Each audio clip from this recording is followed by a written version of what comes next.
Welcome to Global Flash, and we informing you about recent earthquake update.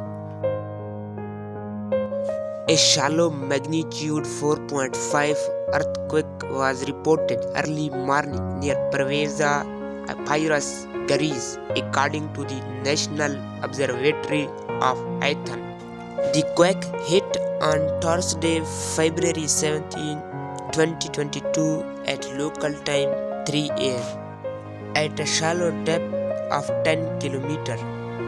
Shallow earthquakes are felt more strongly than deeper ones as they are closer to the surface.